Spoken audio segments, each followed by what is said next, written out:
चलते हैं श्रीमद् भागवत महापुराण। प्रसंग चल रहा है, भगवान श्री सुखदेव जी परीक्षित जी को सुना रहे कि हम तुम्हारे पूर्वजों की जो महान महिम भगवान के परम प्रेमी भक्त हुए उनकी गाथा सुनाते हैं।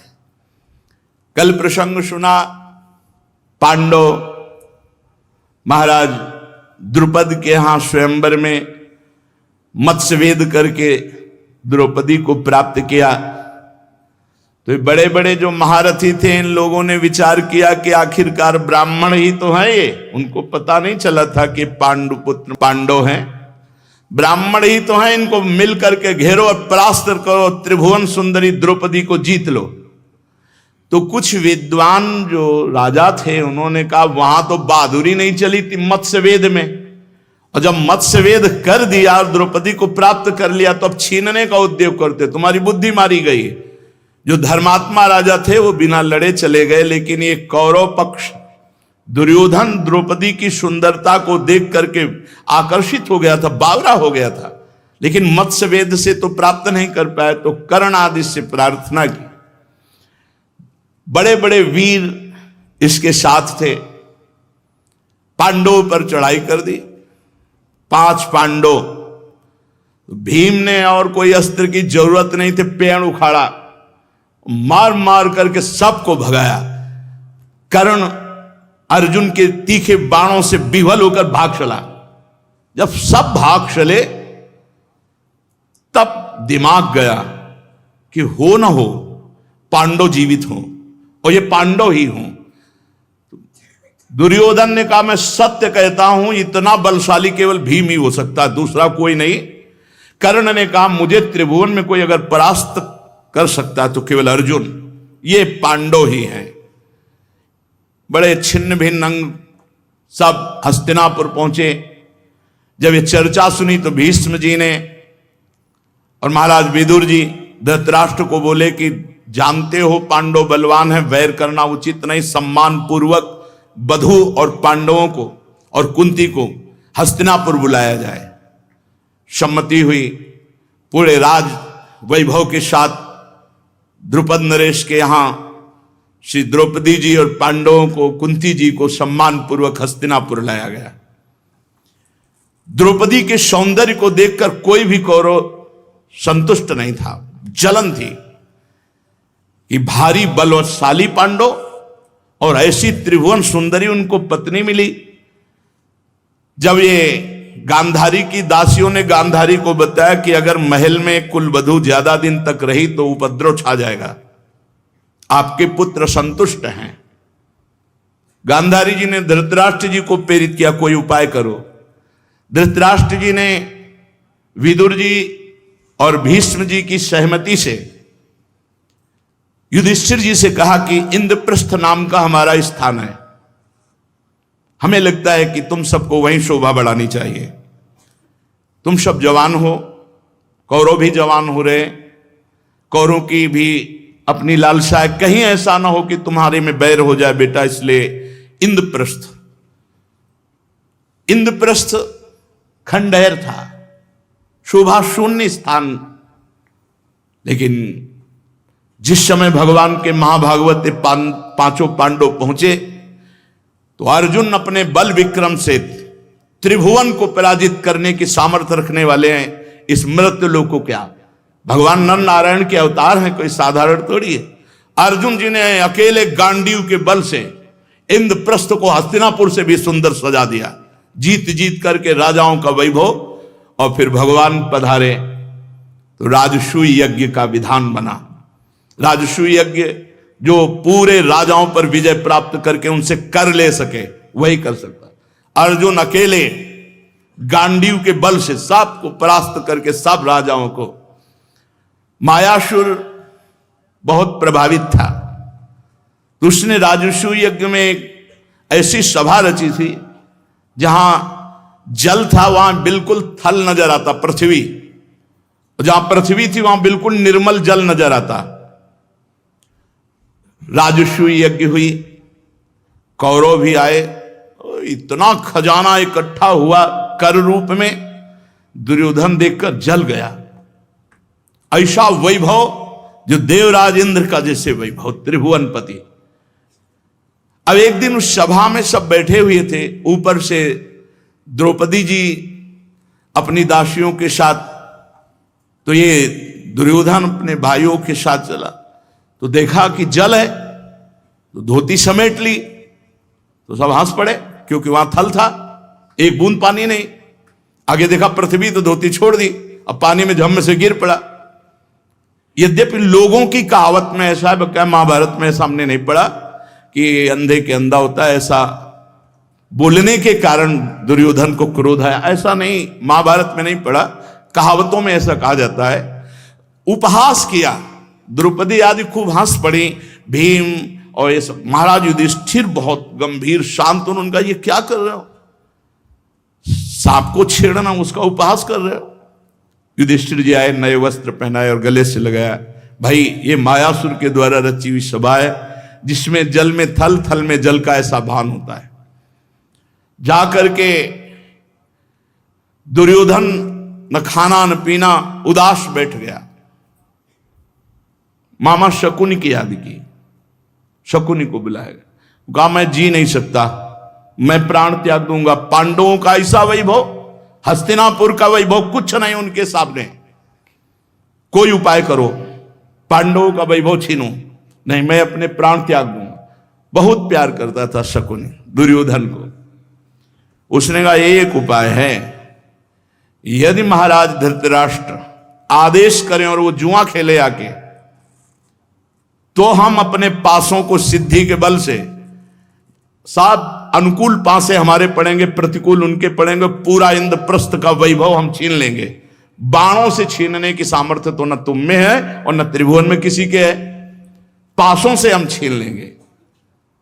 गांधारी और धृतराष्ट्र एकांत में बैठ करके जब तो दुर्योधन गया और अपनी बात रखी, शकुनी ने कहा महाराज ये तो राजाओं की शौक है, आप क्यों आदेश नहीं करते? यदि राजकुमार पांडव, राजकुमार कौरव खेलना चाहते हैं तो आपको खेल के लिए अनुमति देनी चाहिए।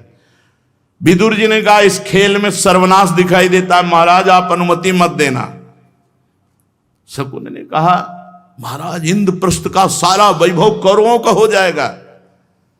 धृतराष्ट्र अपने दुर्योधन को बहुत प्यार करने के कारण ऐश्वर्य संपन्न और सुख संपन्न देखना चाहते थे, पर ये भूल गए थे कि जिनके पक्ष में भगवान है उनकी ही विजय होती है। भेजा विदुर जी महाराज को। विदुर जी ने जाकर के कहा कि बेटा जो हम कुछ कहना नहीं चाहते वो भी मुझे महाराज की प्रेरणा से कहना पड़ रहा है। आप लोगों को महाराज ने आदेश किया है, हस्तिनापुर बुलाया है और द्वैत क्रीड़ा खेलने के। महाराज युधिष्ठिर बिल्कुल नहीं जानते थे द्वैत क्रीड़ा, धर्म स्वरूप कभी द्वैत क्रीड़ा नहीं खेली थी। पिताश्री की आज्ञा गए, वहां पहले से सब व्यवस्था थी। क्रूर कर्मा जितने भी राजा सब उनके पक्ष में बैठे हुए थे। महाराज युधिष्ठिर जी ने धृतराष्ट्र को प्रणाम किया और कहा पिताश्री की आज्ञा है, उनका खेलना चाहते हैं द्वैत क्रीड़ा तो खेलो, हमारा आदेश है। बहुत संकोच में भीम अर्जुन ने कहा कि ये द्वैत क्रीड़ा उचित नहीं है भ्राताश्री, तो उनका जब पिता के समान है और वो आदेश करते हैं तो कुछ भी हो। और दूसरी बात, हमारा छात्र धर्म अगर कोई ललकार दे तो चाहे बाणों से हो चाहे पासे से, पीछे हटने वाला छात्र धर्म नहीं होता है, हम खेलेंगे। आप कहां परम प्रवीण पासे में शकुनी और वो छल कपट से सिद्ध किए हुए पासे, सब पासे अनुकूल कुरुराज दुर्योधन के, जो जो दांव में लगाते जाते, आखिरी में पूरा इंद्रप्रस्थ हार गए, आभूषण हार गए, अपने अस्त्र हार गए, अपने आप को हार दिया।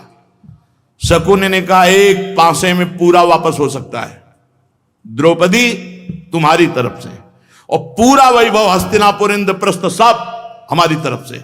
अगर तुम जीत गए तो सब पूरा वैभव, और अगर तुम हार गए तो द्रौपदी हमारी। बुद्धि काम नहीं करती, जुआरी को लगता है शायद ये दांव रख दिया, शकुनी के सिद्ध पासे हार गए।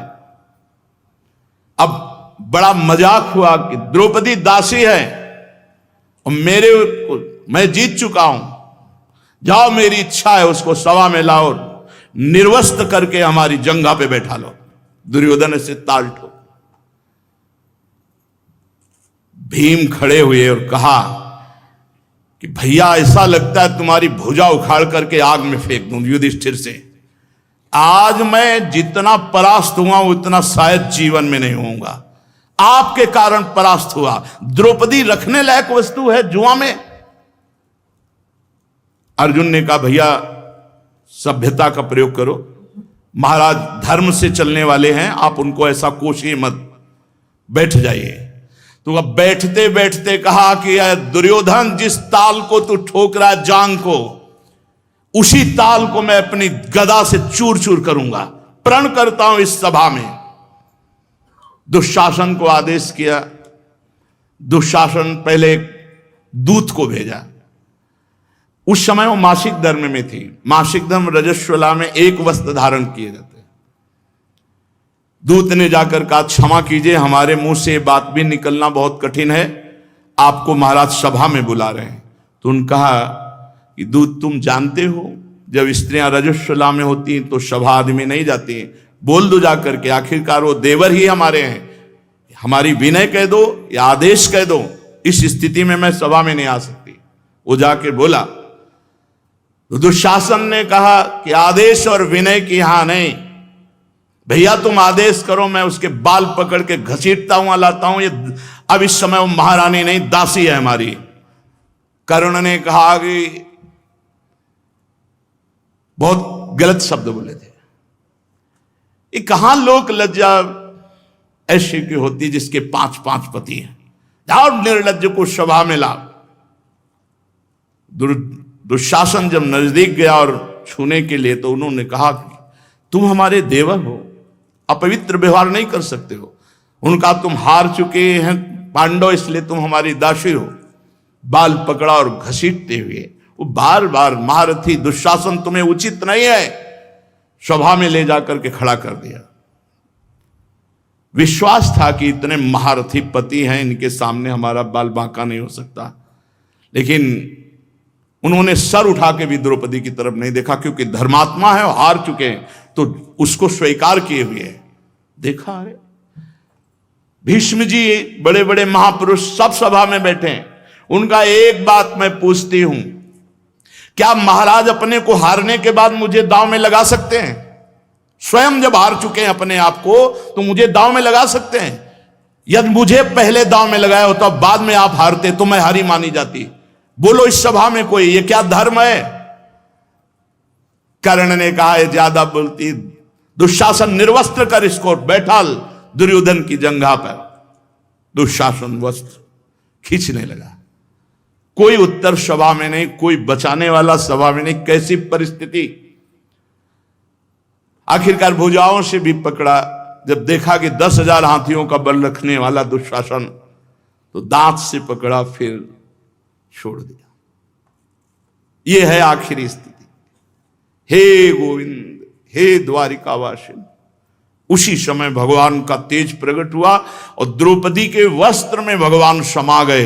रंग बिरंगी साड़ियां वो खींचता जाता है। 10,000 हाथियों का बल रखने वाला दुशासन अंबार लग गया, लेकिन यहां से वस्त्र नहीं हटा, मूर्छित होकर गिर गया।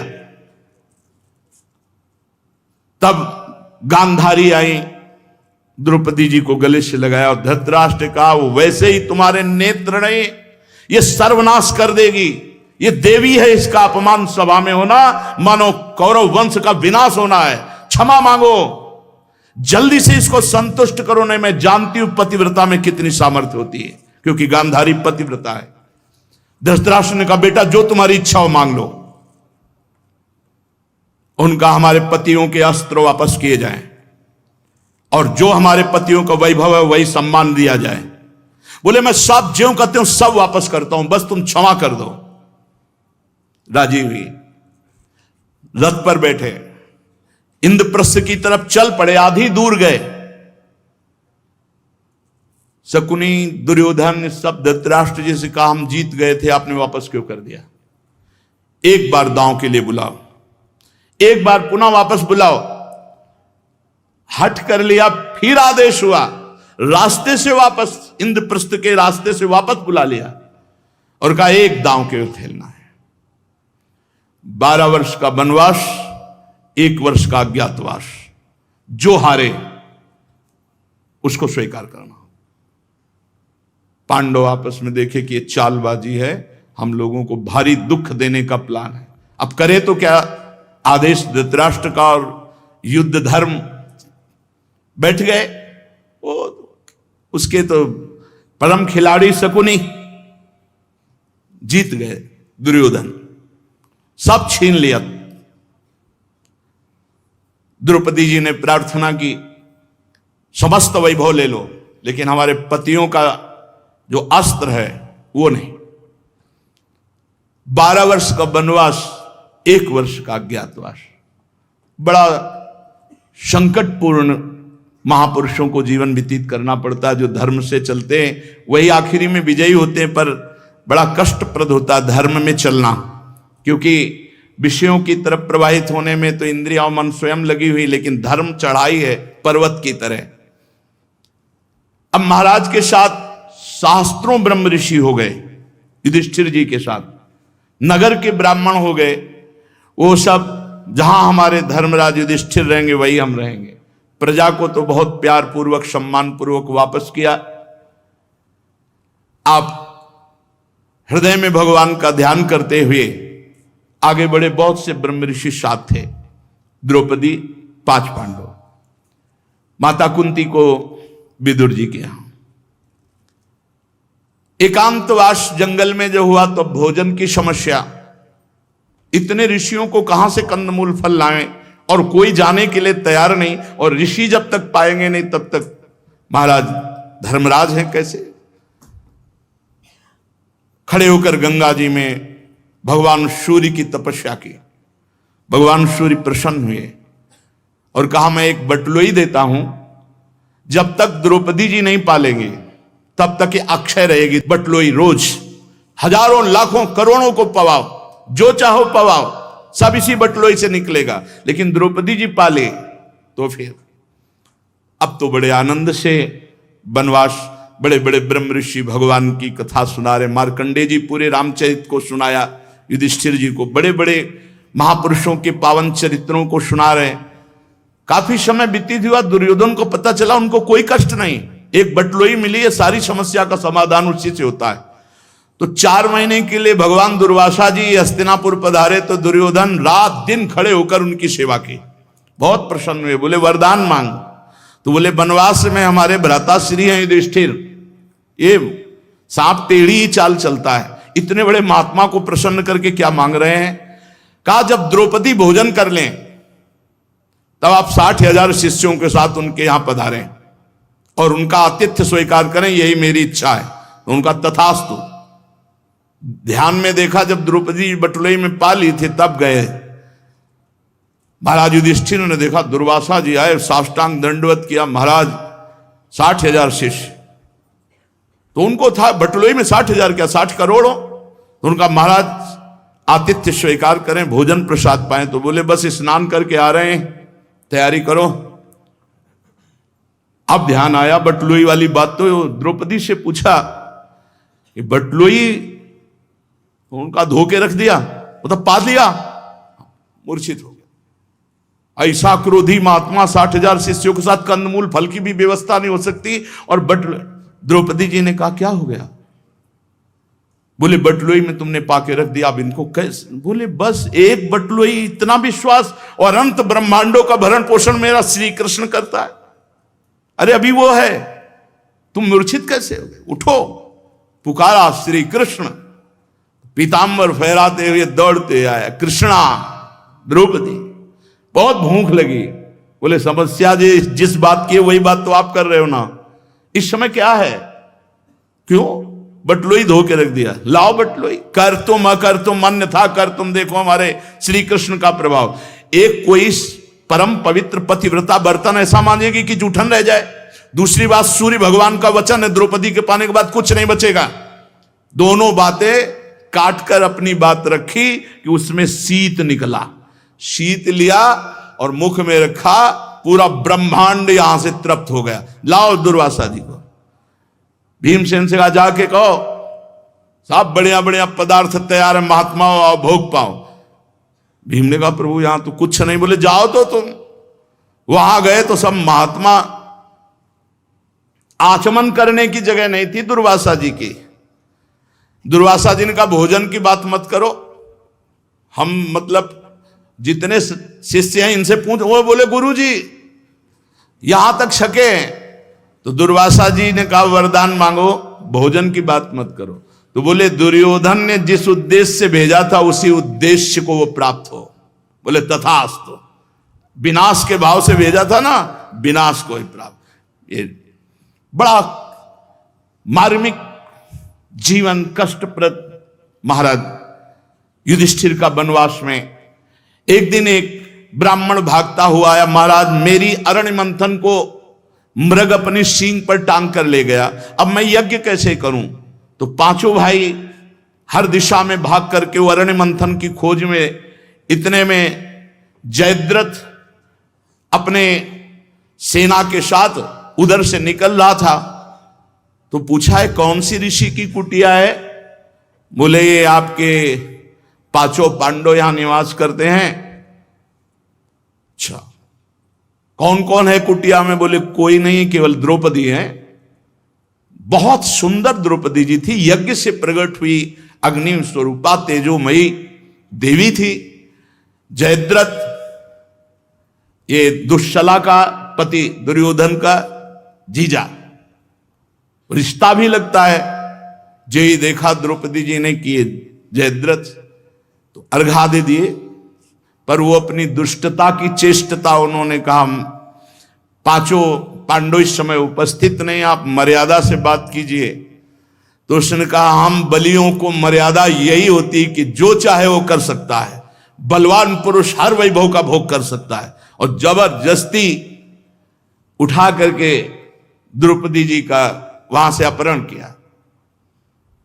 जो दासी थी वो रोती रही, जो और ब्राह्मण थे वो भी समझाते रहे, नहीं समझ पाए तो कुशा लेकर के और मंत्रोच्चारण करते हुए द्रौपदी के पीछे पीछे की मंत्रों के द्वारा इसकी बुद्धि ऐसे जो अपवित्र कार्य न कर पावे, कहीं अपमान न कर दे द्रौपदी का। इतने में सब भाई वो अरण्य खोज करके ऋषि को देकर वापस हो रहे थे। तो देखा सब छिन्न भिन्न कुटिया। तो जो दासी थी उससे पूछा, उन्होंने कहा जयद्रथ अपहरण कर ले गए द्रौपदी को। भीम ने कहा ये रिश्तेदार होकर भी ऐसे नहीं समझेगा। अर्जुन और भीम एक ही रथ पर सवार होकर महाराज युधिष्ठिर से कहा आप बिल्कुल शांत रहिए, कितना जाएगा। तो रथ के पहियों के चिन्ह से वायु के समान तीव्र गति से भीम और अर्जुन ने पहले बाण संधान करके मार्ग ही रोक दिया बाणों से। अब जयद्रथ के हवा निकल गई। बोले बाणों से मार। बोले अर्जुन मारे गए, क्योंकि भीम के आगे किसी के लिए चलती थी। सबको डर भीम का था। अर्जुन में कुछ दयालुता भी थी, लेकिन भीम तो बड़े बड़े हाथियों को घूंसों से मारते हुए 60,000 हाथी का बल नागलोक से लेके आए थे। मारे तो ऐसे जिससे तरबूज फट जाए, ऐसे बड़े बड़े हाथियों को मारते हुए, सेना विदारते हुए जाकर जयद्रथ को पकड़ लिया एक पशु की तरह। द्रौपदी जी को सम्मान पूर्वक और जयद्रथ को घसीटते हुए कुटिया लाए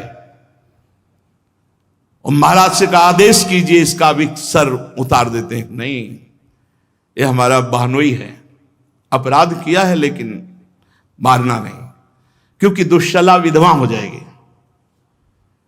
तो उनका ऐसे तो नहीं छोड़ेंगे, जान से नहीं मारेंगे, लेकिन आगे का प्रोग्राम हम आपसे अनुमति नहीं लेते।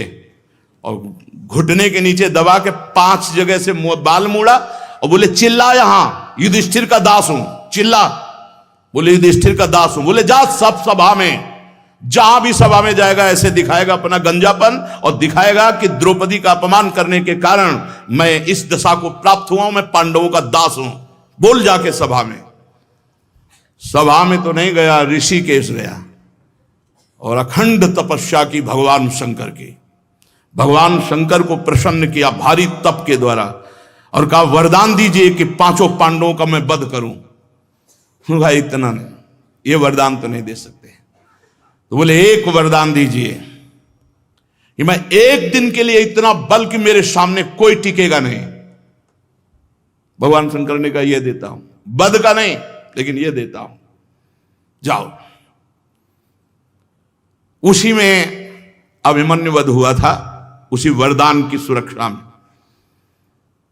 5 पांडव बहुत कष्टप्रद स्थितियों से 12 वर्ष व्यतीत किए। 13वां वर्ष ऐसा था कि इन पहाड़ों को कहां छुपाया जाए। अज्ञात वर्ष का मतलब है कि अगर जान गए तो फिर 12 वर्ष का वनवास, कहां छुपाया जाए। सबने विचार किया तो उन्होंने कहा महाराज विराट के राज्य में अपने को गुप्त भेष में रख करके 1 वर्ष व्यतीत किया जाए। महाराज एक बटवृक्ष बहुत बड़ा था जिसमें अपने अस्त्र रखे और एक लाश ऐसे टांग दी जिससे लोग ऊपर न चढ़े, और अस्त्र सब दिव्यास्त्र से सबको प्रणाम किया कि हम इस समय आपको अपने पास नहीं रख सकते, आप स्वयं सुरक्षित रहिएगा, अवसर आने पर हम आपको पुनः धारण करेंगे, अभी हमारा 1 वर्ष अज्ञातवास का रहेगा। क्रम से गए, महाराज युधिष्ठिर गए, विराट को प्रणाम किया अपना वेश बदलकर, कहा मेरा नाम कंक है, मैं द्यूत कीड़ा भी जानता हूं और आपको सलाह भी बड़ी उत्तम दूंगा। मैं महाराज युधिष्ठिर का उत्तम सलाहकार हूं। इस समय वो विपत्ति में है, इसलिए मैं 1 वर्ष कुछ समय आपकी शरण में गुजारना। उनका स्वागत है आपका, आप महाराज युधिष्ठिर के सलाहकार हैं। थोड़ा अंतराय करके रसोई बनाने की सामग्री पात्र आदि कुछ ले हुए आए, पधारे और कहा मैं बहुत बड़ा रसोईया हूं, आपको सुखपूर्वक भोजन पवाऊंगा। महाराज युधिष्ठिर की रसोई बनाता था। इस समय महाराज विपत्ति में है, इसलिए आपकी यदि कृपा हो तो आप मुझे रख लो। रसोइये के रूप में भीम रहने लगे। नकुल सहदेव गौ रक्षा में चले गए। थोड़ी देर बाद हाथ मटकाते हुए अर्जुन जी पधारे। उर्वशी का शाप हुआ था तो उस शाप को 1 वर्ष में सीमित कर दिया गया था कि तू नपुंसक हो जा। तो उर्वशी जी ने कामना की और उन्होंने मना कर दिया तो शाप दे दिया। तो देवराजेंद्र ने कहा था यह शाप तुम्हारे लिए मंगलमय होगा। तो महाराज की जय हो, तुम क्या करना चाहते? मैं आपकी राजकुमारी को उत्तम संगीत सिखाऊंगी और समस्त गृह कला में निपुण कर दूंगी। महल में भेज दिया गया शिक्षा के लिए। अब 5, एक रसोई में, एक महल में, एक महाराज के दरबार में और 2 गौ सेवादि रक्षा में। द्रौपदी जी सैरंध्री का रूप रख करके पधारे और कहा महाराज मुझे महल की सेवा चाकरी मिले, मैं महाराज युधिष्ठिर की सेवा में रहने वाली दासी हूं, मेरा नाम सैरंध्री है, तो उनका आपको महारानी पसंद कर लें सेवा में। तो द्रौपदी को देखते ही उन्होंने स्वीकार कर लिया। द्रौपदी ने कहा शर्त है मेरी, किसी का जूठा नहीं खाऊंगी और किसी पुरुष की सेवा में कभी मत भेज देना। और महारानी मैं आपको एक गुप्त बात बताती हूँ, मेरे 5 गंधर्व रक्षक हैं, अगर किसी ने भी आंख उठाई तो आंख फोड़ देंगे। वो गंधर्व हर समय हमारी ऊपर दृष्टि रखते हैं। राजी एक दिन कोई उत्सव था तो विराट नगर में, तो वहां का सेनापति और विराट का साला कीचक, वो उनकी तो बहन ही थी महारानी, कोई पूछने की जरूरत है। वहां अंदर गया तो द्रौपदी जी को देखा। द्रौपदी को देख के कहा कि बहन इतनी सुंदर स्त्री रत्न भूषा सेवा में लगाए हो, ये तो राजाओं के सुख के लिए हैं, मेरी सेवा में भेजो। घबराती थी क्योंकि पूरा का पूरा राज्य शासन कीचक के हाथ में था। वो चाहे तो 1 मिनट में तख्ता पलट सकता था। तो उनका भाई इसकी शर्त है कि ये किसी से बात नहीं कर। शर्त नहीं, मेरी आज्ञा में जा रहा हूं, मेरी सेवा में भेजो इसे। घबरा गई हो तो बहन थी, और दूसरी बात वो इतना महाबलवान था कि विराट का राज्य उसी के अधीन, समझो राजा वही था, केवल नाम मात्र के विराट राजा थे, सेनापति प्रधान और साला था। द्रौपदी जी ने कहा, महारानी मैं आपसे कहती हूं मेरे 5 गंधर्व जिंदा नहीं रहने देंगे तुम्हारे भाई को, हम बता रहे हैं। उनका वो समझती नहीं थी, उनको लगता था ऐसी धमकी मारते। उन्होंने कहा जाओ मेरे भाई की सेवा में उपस्थित हो। द्रौपदी जी गई, एकांत महल में हो, महाराज कीचक ने दौड़ के हाथ पकड़ा रहे, नमस्कार करने की जरूरत नहीं, जो भी आकर्षण किया हाथ छुटाया और भागी। उन्होंने सोचा कि अगर सभा में पहुंच जाएंगी तो महाराज विराट रक्षा कर लेंगे। भागी हुई गई तो सभा में पहुंचते पहुंचते एक लात मारी, द्रौपदी के पैर गिरी। महाराज युधिष्ठिर एकदम, महाराज महाराज सभा में अधर्म हो रहा है। महाराज तो ऐसे बैठे, उनकी हिम्मत नहीं थी कि बोल सके कीचक के सामने। जब पूरी सभा खड़ी होगी, कीचक धर्म नहीं है ये, तब वो कि पूरी सभा विरोध में ना हो जाए, इसलिए वापस हो गया। कुछ रक्त भी प्रवाह होने लगा था द्रौपदी का। युधिष्ठिर जी की तरफ, युधिष्ठिर जी ने शांत इशारा किया, शांत हो जाओ, नहीं सब बिगड़ जाएगा। कीचक मारा गया, पूरे विश्व में पता चल जाएगा कि केवल कीचक को मारने की दम भीम रखते हैं, और अगर ये पता चल गया तो मुझे फिर 12 वर्ष का वनवास और 1 वर्ष का अज्ञातवास। इशारे से कहा। द्रौपदी जी को शयन नहीं हुआ, अर्जुन जी से जाके मिले। अर्जुन जी ने कहा अभी तो समय नहीं है, बिल्कुल हम कुछ नहीं कर सकते बिना भ्राताश्री की आज्ञा के। भीम के पास गए, रसोईया के रूप में रहते थे। भीम से कहा तुम्हारे जैसे महावीर के होते हुए बीच सभा में लात मारा है। बोले किसी के आदेश की जरूरत नहीं, रंगशाला में बुलाओ, जाओ तुम रंगशाला में बुलाओ, आ जाए उसको हम इसका फल देते हैं। बोले ठीक है। अब अपनी तरफ से उनकी बहन से कहा कि मैं मिलना चाहती हूँ कीचक से। जो सूचना गई कीचक के छाती में तो ऐसा उत्साह हुआ कि यार हमारी सारी कामना पूर्ण हो गई। द्रौपदी नजदीक गई और कहा जब हमने देख ही लिया कि आपका मन और आप समर्थ, तो आज रंगशाला में मिलते हैं। सजवाओ रंगशाला को। सजवा दिया गया पलंग, और पलंग में भीमसेन ऊपर से स्त्री स्वरूप का चद्दर ओढ़ के बैठ गया। अब वो पीछे से द्रौपदी की आवाज, और समझा कि बिल्कुल आदर से जाके कहा सुंदरी। पहला घूंसा मुंह में पड़ा तो सुंदरी की बात समझ में आ गई। बलवान मार उठाया, पटक दिया, साली 10 जगह से तोड़ दिया, कीचक का कीच निकाल दिया, मार मार के घुटने, हाँ 10 जगह से कोई भी हड्डी नहीं बकाया रखी, उल्टा सीधा परेठा जैसे नहीं बनाया था, सब कीचक की पूरी कामना मनोकामना, और जाके प्रधान द्वार पर पटक दिया। और फिर रसोई में अब ये हुआ महारथी सेनापति कीचक को इस विधि से कोई मारा। मनुष्य तो मार ही नहीं सकता, मनुष्य नहीं मार सकता। कीचक के 100 भाई थे, 100 सब सेना एकत्रित हो गई। बोले हमारे भाई की अंतिम इच्छा द्रौपदी है, द्रौपदी के कारण मारा गया, तो द्रौपदी को कीचक की लाश के साथ बांधो और चिता लगा दो, अंतिम भाई की इच्छा पूरी हो। बांध दिया द्रौपदी को, कोई बोलने वाला नहीं था। तो जब बांधा तो आवाज लगाई, रक्षा करो, मेरी रक्षा करो, मेरी रक्षा करो। 5 गंधर्व मेरी रक्षा में, वो मेरी रक्षा करें। रसोई में और लोग थे तो आपस में चर्चा कर रहे थे कि अब भाई बड़ा अनर्थ हो रहा है। भीम ने पूछा क्या? बोले द्रौपदी को, वो जो सैरेंद्री थी उसको कीचक के शरीर के साथ बांध दिया गया और आग लगा दी जाएगी। बोले अच्छा। और रसोई फांद करके, और जहां चिता लगाई जाती थी वहां पहले ही गए, पूरे शरीर में रज लगाई, एक ताड़ का वृक्ष लंबा उखाड़ के खड़े हो गए। जो ही वहां पहुंचे सो 100 कीचक जो थे ना, उनको कीचक के साथ ही फैला दिया, और जितनी सेना से मार मार वृक्षों के सब भाग पड़े।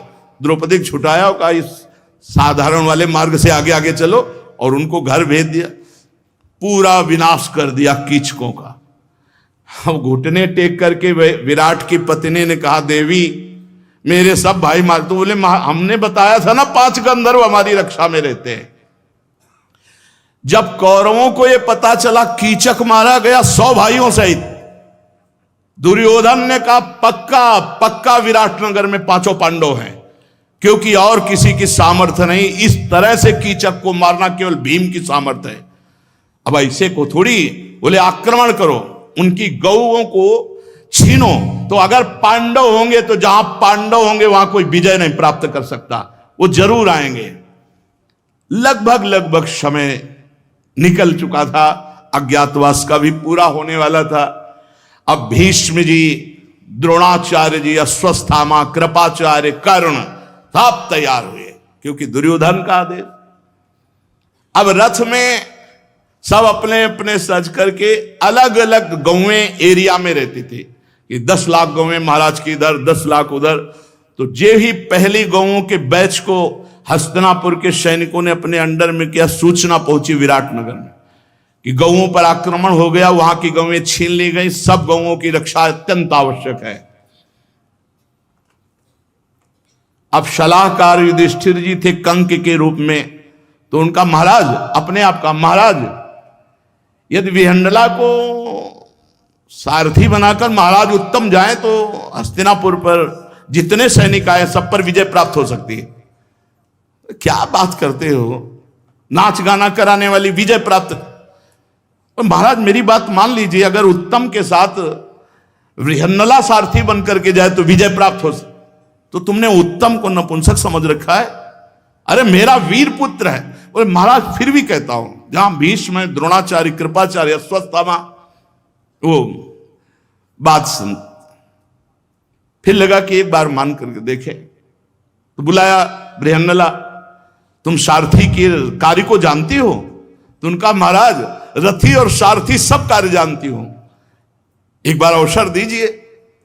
उनको लगा है कि ऐसे ऐसे हाथ नचाने वाली, और वो तो समझते नहीं थे गांडीव धनुर्धारी अर्जुन है। उत्तम सारथी बृहन्नला, उत्तम जाइए। उत्तम से पूछते जाते रास्ते में बात कर, वो बड़ी डींग हाँकता। जे भी देखा भीष्म, द्रोणाचार्य, इन सब बड़े बड़े इनके ध्वजा पताका फहरा रहे हैं, उतरा भाग पड़ा।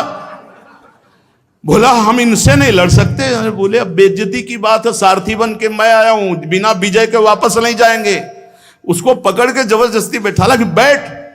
उनका नहीं, मुझे आत्महत्या लेकर ले इनके सामने, ये सब मार डालेंगे। तो कहा देख,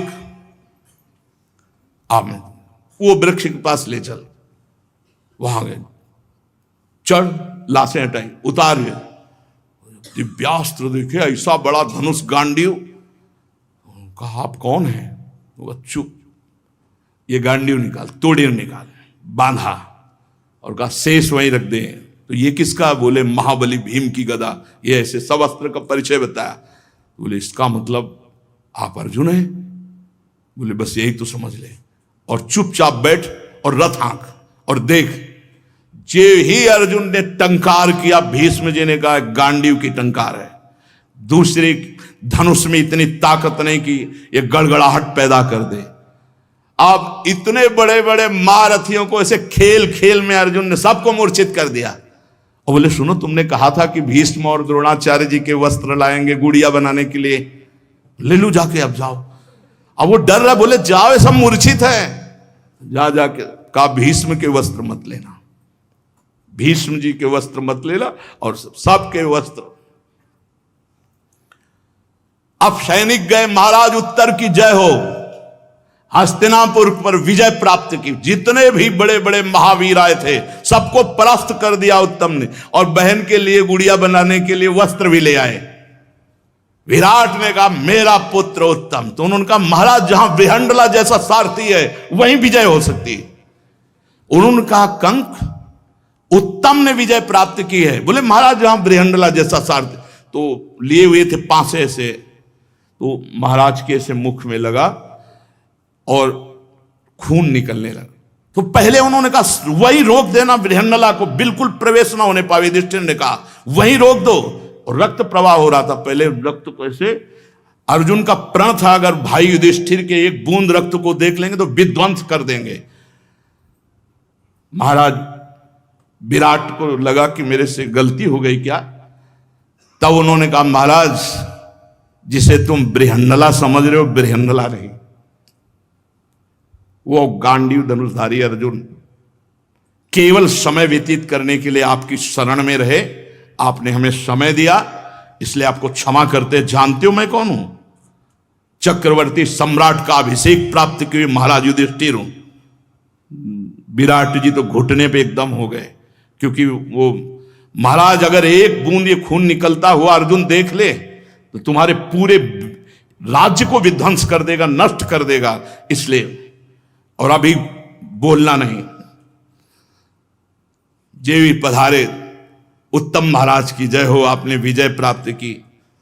तो खुद आके विराट के पास बैठ के बोले महाराज सबको जय जय कहने दो, लेकिन आप ये समझ लो हम तो छोड़ के भाग रहे थे, ये बृहन्नला ने हमको विजय। और ये बृहन्नला नहीं, ये गांडीव धनुषधारी अर्जुन है।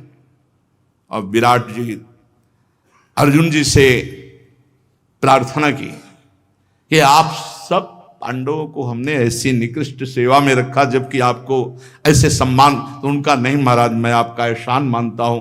और समय पूरा हो चुका था। अब उसने घोषित किया कर्ण और दुर्योधन ने कि जानकारी हो चुकी है।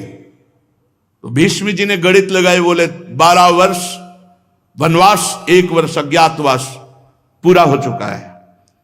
एक भी घड़ी ऐसा नहीं है जो अभी अज्ञातवास रह गया हो।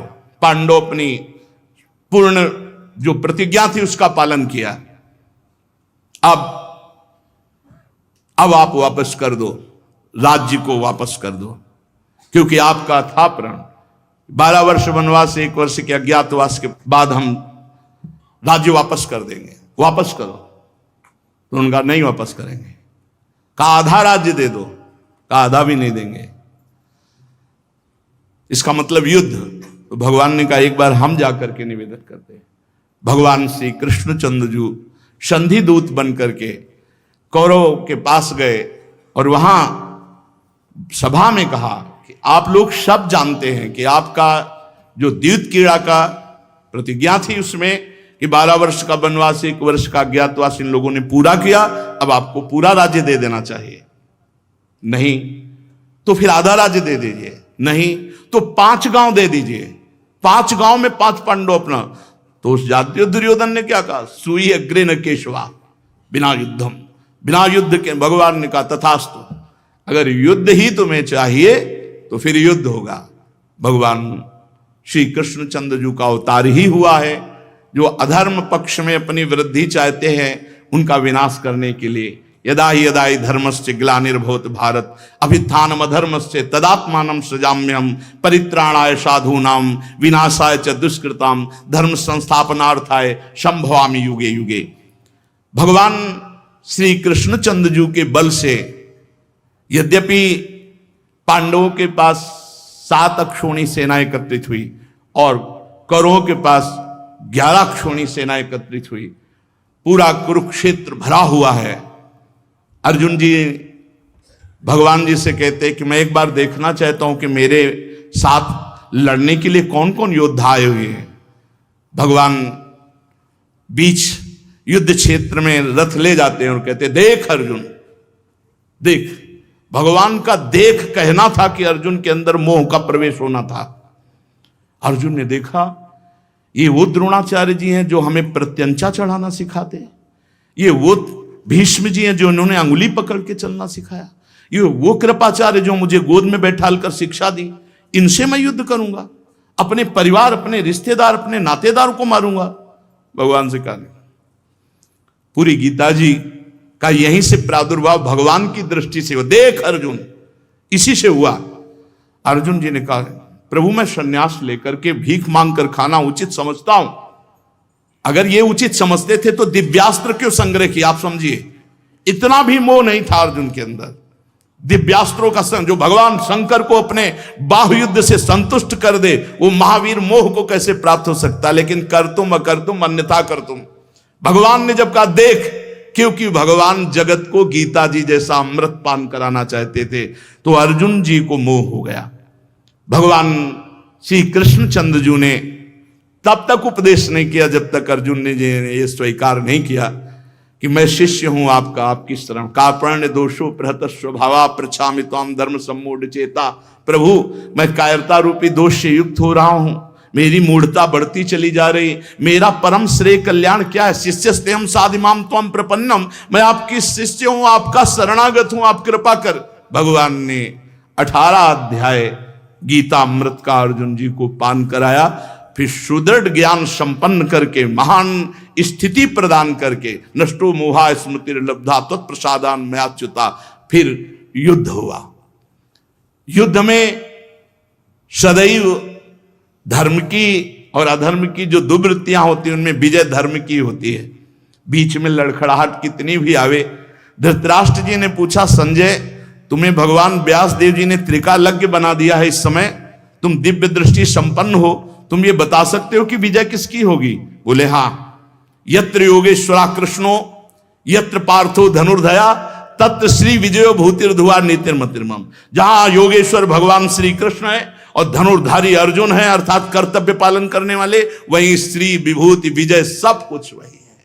भगवान की शरण में रहकर हमारा जीवन एक युद्ध है। काम क्रोध लोभ मोह मद मत्सरी हमको परास्त करने आते हैं, पर हम भगवान के वचनों के आधार पर अपने जीवन को चलाकर इन दुष्ट स्वभावों पर विजय प्राप्त करके भगवत प्राप्ति करते हैं। खूब नाम जप करो, भगवद आश्रित रहो। शेष चर्चा आगे। श्री राधा वल्लभ लाल की।